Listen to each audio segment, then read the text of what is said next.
কম্পাসকে মারার জন্য এক ভয়ঙ্কর চোখ কষে ফেলেছে মুক্তিয়ার মোনালিসা।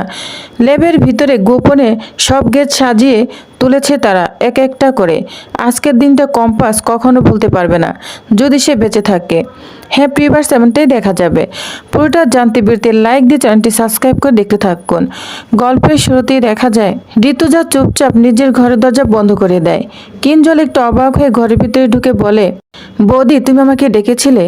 ঋতুজা গম্ভীর গলায় বলে, হ্যাঁ ঠাকুরপো, তোমার সঙ্গে খুব দরকারি কথা রয়েছে। কিঞ্জল বিছানার পাশে এসে দাঁড়ায়। ঋতুজা একটু থেমে বলে, তোমরা যে হাইয়েট একটা কলেজ তৈরি করতে চাচ্ছ, ওই জমিটা তো কম্পাসের জমি, তাই না? এই কথাটা শুনে কিঞ্জল পুরোই চমকে যায়, মুখের রং পাল্টে যায় তার। কিঞ্জল তখন বলে, বৌদি তুমি এসব কি বলছো? এতদিন পরে হঠাৎ এসব খোঁজ নিচ্ছ কেন? ঋতুজা ঠান্ডা গলায় উত্তর দেয়, বলছে কারণ এখন জমির আসল মালিক সামনে এসেছে, আর আমি জানতে পেরেছি এই জমির জন্য কম্পাসের বাবাকে তোমরা কিছুই দাওনি। কিঞ্জল তখন কি বলবে কিছুই বুঝতে পারে না, তার কথা যেন হারিয়ে ফেলেছে। ঋতুজা বলতে থাকে, তোমার দাদা হয়তো অভিজিতের কাছ থেকে ফর্মুলা পাওয়ার জন্য অন্যরকম ব্যবহার করেছে, কিন্তু তুমি তো জানতে ও জমিটা নিয়েছে, তাই তুমিও সমান দোষী। ঋতুজার চোখে একটু কঠোরতা দেখা যায়। এর জন্য তোমার শাস্তিও পেতে হতে পারে কিঞ্জল, বুঝলে? ঠিক তখনই দরজায় টোকা পড়ে। অস্মিকা বলে, দিদি খাবার তৈরি, সবাই অপেক্ষা করছে। একথা শুনে কথাটা থেমে গেল। কিঞ্জলের মনটা একদম ঘাবড়ে যায়। কিঞ্জলের কপালে ঘাম ঝরতে থাকে। অন্যদিকে দেখা যায় ল্যাবের ভিতরে আলো জ্বলে ওঠে। মুক্তিয়ার মোনালিসা হাতে হাতে যন্ত্রপাতি সাজাচ্ছে। মোনালিসা হাসি দিয়ে বলতে থাকে, আজ কম্পাসকে এমন শিক্ষা দিব সারা জীবন মনে রাখবে যদি বেঁচে যায়। মুক্তিও রাগান্বিত হয়ে সে একই কথা বলতে থাকে। দুজনে খুব আনন্দ পায়। এদিকে কম্পাস লেবে যাওয়ার আগে নিজের বাবা মায়ের খোঁজখবর নিতে থাকে। বলছে, বাবা একদম চিন্তা করো না, ঘরের লাইটটা জ্বালিয়ে রাখবে, আমি ফোনে আর সিসিটিভিতে সবসময় তোমাদের দেখব। অভিজিৎ তখন চিন্তিত গলায় বলে, মা সাবধানে যাস, কোনো ঝামেলার জন্য জড়াস না। কম্পাস তখন বেরিয়ে গেলে অঞ্জনা চুপচাপ দরজার দিকে তাকিয়ে থাকে। মায়ের মনটা কেমন যেন কেঁপে ওঠে। অন্যদিকে বিহান নিজের ঘরে অস্থির হতে থাকে। বিহান তখন নিজের মনেই বলতে থাকে, বলেছিলাম মেয়েটাকে না যেতে, কিন্তু আমার কথা শুনিনি। আমি তো সবার সামনে ওকে আর বেঁধে রাখতে পারি না। কে জানে মেয়েটা ঠিকমতো খাচ্ছে কিনা, কে জানে।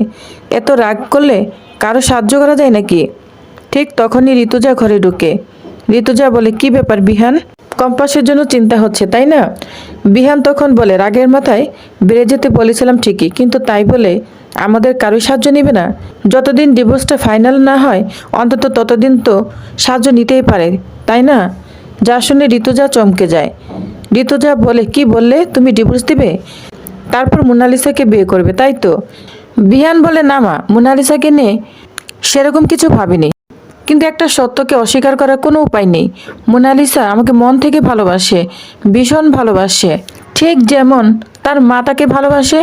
এই ভালোবাসার মাঝে অন্য এক জগতে শুরু হতে চলেছে এমন একটি অধ্যায় যার শেষ কোথায় কেউ জানে না। সায়েন্টিস্ট অনিমেষ ল্যাবরেটরির ভিতরে পাইচারি করছিল। চারপাশে আধুনিক যন্ত্রপাতি, আলো আঁধারের মাঝে লাল নীল আলো জ্বলছে নিভছে। সবকিছুই প্রস্তুত এক্সপেরিমেন্ট শুরু করার জন্য। সে পুরোপুরি রেডি। ঠিক তখনই দরজার বাইরে থেকে একটি কণ্ঠ ভেসে আসে, স্যার আমি এসে পড়েছি। অনিমেষ ঘুরে দাঁড়ায়, বলছে, কম্পাস তুমি এসেছ? কম্পাস তখন বলে, আপনি ডেকেছেন আর আমি আসবো না? এটা কি হয় স্যার, আসতেই তো হতো। অনিমেষের চোখে কৌতূহলের ঝিলিক। শুনলাম তোমাকে নাকি শ্বশুরবাড়ি থেকে বের করে দিয়েছে, আর টাকার খুব দরকার। কম্পাসের মুখে হাসি মিলিয়ে যায়। কম্পাস তখন বলতে থাকে, স্যার এটা না আমার পারিবারিক ব্যাপার, এখানে এসে কথা না ওঠালেই ভালো হতো। অনিমেষ তখন বলে, আরে না, ভুল বোঝো না, আমি শুধু বলছিলাম কারণ তুমি আমাদের এক্সপেরিমেন্টের একটা গুরুত্বপূর্ণ পার্ট হতে পারো। যা শুনে কম্পাস চমকে তাকায়। কম্পাস বলে, এক্সপেরিমেন্ট? অনিমেষ বলে, হ্যাঁ, তুমি সব সময় সায়েন্স নিয়ে ঘাটাঘাটি করেছো, তাই ভাবলাম এই কাজের জন্য তুমি একদম পারফেক্ট। কম্পাস কিছুক্ষণ চুপ করে থেকে বলে, আপনারা ঠিক কি এক্সপেরিমেন্ট করতে চান সেটা যদি একটু বলতেন। তখন অনিমেষ হালকা হেসে বলে, এই এক্সপেরিমেন্টটা করবে মিসেস রে, উনি অনেক বড় সায়েন্টিস্ট, বাইরে থেকে দেশে এসেছেন, এই কাজটা উনিই সম্পূর্ণ করবেন, আর তোমাকেই ওনার দরকার। যা শুনে কম্পাসের কপালে একদম ভাঁজ পড়ে যায়। আচ্ছা আপনারা আগে কি কি এক্সপেরিমেন্ট করেছেন সেটা যদি জানতাম। অনিমেষের গলায় আত্মবিশ্বাস, বলছে ওসব নিয়ে ভাবতে হবে না তোমাকে, তুমি শুধু ওনাকে সাপোর্ট দাও, বাকিটা আমরা সামলে নিব। কম্পাস সন্দেহ নিয়ে ফোনটা বের করে বলছে একটু দেখিনি। ঠিক সেই মুহূর্তে মুক্তির চোখে একটা আতঙ্ক হয়ে ওঠে। সে চুপি চুপি মোনালিসাকে ইশারা করে বলছে ওকে আটকাও, এখনই আটকাও, না হলে আমরা বিপদে পড়ে যাব। হঠাৎ করে মোনালিসা এগিয়ে গিয়ে কম্পাসের হাত থেকে ফোনটা কেড়ে নেয়, বলছে এখন ফোন কাটাকাটি করার কোনো সময় নেই, তুমি তোমার কাজে মন দাও। তার কণ্ঠে এমন দৃঢ়তা যে কম্পাস কিছুই বলতে পারছে না। অনিমেষ তখন বলে বসো মোনালিসা, চেয়ারের দিকে বসো। কম্পাস চেয়ারে বসে পড়ে। মোনালিসা অনিমেষকে চোখ ইশারা দিয়ে বুঝিয়ে দেয় গেজেটটা আনুন। অনিমেষ ধীরে ধীরে সেই অদ্ভুত যন্ত্রটি এনে কম্পাসের মাথায় পরিয়ে দেয়। কম্পাস নিজের চশমা খুলে বেঞ্চে রাখে। কম্পাস তখন বলে আমি প্রস্তুত, আমি বিজ্ঞানী হতে চাই, অনেক বড় বিজ্ঞানী। এদিকে বাড়িতে সবাই ডিনার টেবিলে বসেছে, গরম গরম খাবার, কিন্তু পরিবেশটা অস্বস্তিকর।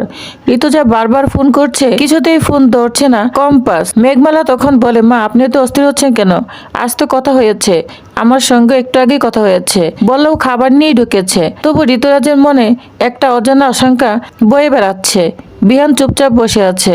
বুবলি বলছে বিহান তুমি খাচ্ছ না কেন, তুমি তো বলেছিলে তোমার খুব ক্ষুধা পেয়েছে। তখন বিহান বলে আমি খাবো না। বুবলি তখন বলে এভাবে না খেলে তোমার শরীর খারাপ করবে। মেঘমালাও তাকে বোঝাতে থাকে, কিন্তু বিহান বলেই যাচ্ছে আমি খাবো না।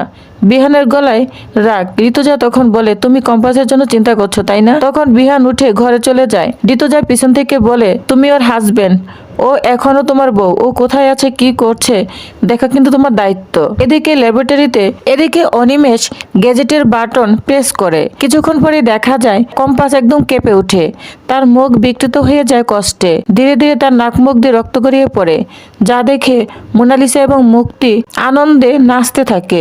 এদিকে অনিমেষ তো হতভম্ব হয়ে যায়, বলছে না না এটা তো হওয়ার কথা ছিল না। এদিকে অনিমেষ বলতে থাকে আপনি একটু বোঝার চেষ্টা করুন, এটা কিন্তু কোনো ছোটখাটো ব্যাপার নয়, উনি বড় ধরনের ক্ষতির মধ্যে পড়তে পারেন, আর সেই ক্ষতির দায়ভার শেষ পর্যন্ত আমাদেরকে নিতে হবে।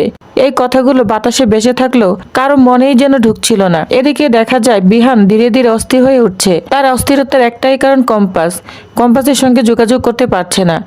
বিহান নিজের মধ্যেও ভেঙে পড়েছে, বারবার নিজেকেই প্রশ্ন করছে যে মেয়েটা এখন কি খাচ্ছে কি করছে, ঠিক আছে তো, আমি তো কিছুই জানি না। কম্পাসের বাবা মা নেই, এই চিন্তাটাই বিহানের বুকের ভিতর কাটার মতো বিঁধে আছে। সে মনে মনে বলে কে কতবার বলেছি যেও না কম্পাস, প্লিজ যেও না, তোমার বাবা মা অসুস্থ, তুমি একা কোথায় থাকবে। কিন্তু এসব কথা সে মুখে বলতে পারেনি, সবার সামনে বলতে পারেনি। ঠিক তখনই হঠাৎ করে বিহানের ফোনে একটা নোটিফিকেশন আসে। ফোনটা হাতে নিয়ে সে অবাক হয়ে যায়। স্ক্রিনে ভেসে ওঠে সিসিটিভি ফুটেজ, যা দেখে বিহানের বুকের ভিতরটা একদম ফেটে যায়। কম্পাসের নাক মুখ দিয়ে গোল গোল করে রক্ত বেরোচ্ছে। একটা অদ্ভুত গেজেটের সাহায্যে তাকে চেয়ারে বসিয়ে রাখা হয়েছে, নাড়াচাড়া করার জন্য শক্তিটুকুও নেই। বিহান হতভম্ব হয়ে বলে ওঠে এই মেয়েটা আমাকে আর এক মুহূর্তের জন্য শান্তিতে থাকতে দিবে না। দেখেছো মা আবার কি কাণ্ড করে বসেছে, এবার তো মনে হচ্ছে আমাদের সবাইকেই ফাঁসাবে। ঠিক তখনই ঋতুজা ভিডিওটা ভালো করে দেখে নেয়। ঋতুজা তখন বলে তুমি এখানে বসে ওর দোষ দিবে নাকি ওকে বাঁচাবে, এই সিদ্ধান্তটা এখনই নিতে হবে। আমার মনে হচ্ছে ভয়ঙ্কর কোনো জালে ফেসে গিয়েছে। প্লিজ বিহান আমাদের এক্ষুনি ওইখানে যেতে হবে। বিহান এক সেকেন্ড দেরি করো না। তখন বিহান বলে হ্যাঁ যেতেই তো হবে, না গেলে আবার কি কাণ্ড বাঁধাবে কে জানে, আজ ওকে আমি ছাড়বো না। অন্যদিকে দেখা যায় ল্যাবের ভিতরে পরিস্থিতি আরো ভয়াবহ। অনিমেষ বারবার সবাইকে বলছে প্লিজ এবার কিন্তু বাড়াবাড়ি হচ্ছে, এটা খুলে দাও, তা না হলে মেয়েটা সত্যি মরে যাবে। কিন্তু মোনালিসার মুখে কোনো সহানুভূতি নেই।